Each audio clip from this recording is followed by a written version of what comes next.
আচ্ছা বলো তো আলো আমি এইদিকে ফেলবো না এইদিকে ফেলবো?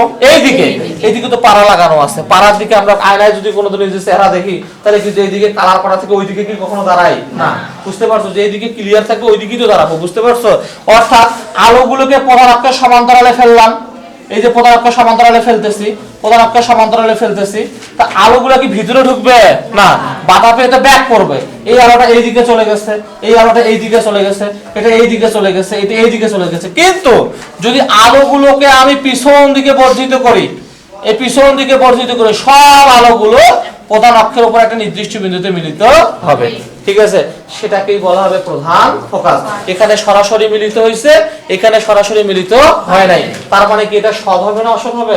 অসৎ। আর এই ক্ষেত্রে যখন ম্যাথটা করবা এফ এর মানটা কি হবে? মাইনাস। কোন কিছু স্টুডেন্ট পরীক্ষা সেন্টারে খাতা অঙ্ক করিবা যায় এটা করছে অ্যানসার আমার মেলে না, অ্যানসার মেলে না, তার মানে বুঝতে হবে ওই এফ এর মানটা কি হচ্ছে? প্লাস।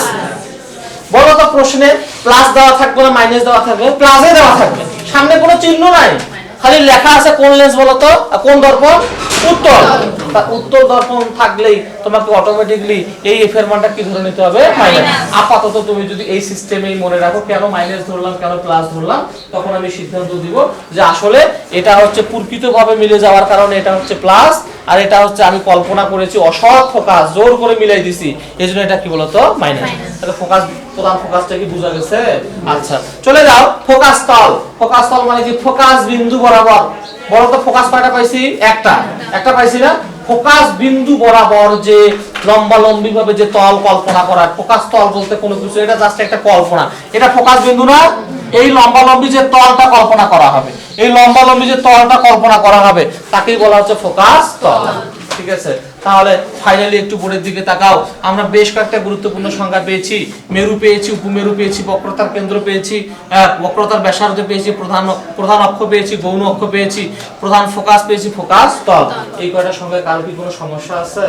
আচ্ছা সমস্যা থাকার কথা নেই, খুবই যতটুকু বলার দরকার তোমাদের শর্ট টাইমের মধ্যে ততটুকু আমি বলছি।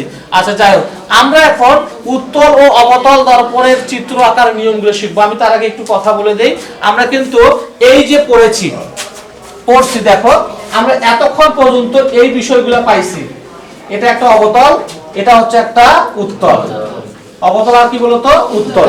এই তথ্যগুলো পাইছি না? তাহলে এই অবতল আর উত্তল যে পাইলাম, এই অবতল আর উত্তল যে পাইলাম, এই অবতলের কথা একটু চিন্তা করো। এটা প্রধান অক্ষ পেয়েছিলাম পি, পেয়েছিলাম সি, পাইছি এটা কি পাইছি? এফ, ঠিক আছে? এটা হচ্ছে তোমাদের সি পাইছিলাম, এটা পাইছিলাম এফ, বুঝতে পারছো? আমরা যখন এই চিত্রগুলো আঁকবো তখন মনে রাখতে হবে এট ডিসটেন্সটা কি বলতো? সমান, অর্থাৎ এফ ইকুয়াল r/2।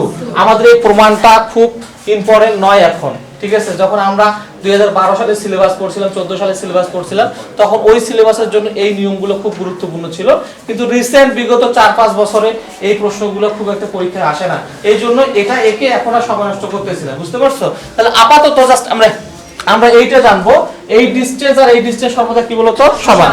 এইটা আর এইটা কি বলতো? সমান, বুঝতে পারছো? আচ্ছা যাই হোক, তাহলে আমরা যখন চিত্রগুলো আঁকবো তখন এই নিয়মটা একটু ফলো করব। আমরা তারপরে দুই একটা উপপাদ্য ক্লিয়ার করব, আগে চিত্রগুলো আঁকা ক্লিয়ার করে ফেলি।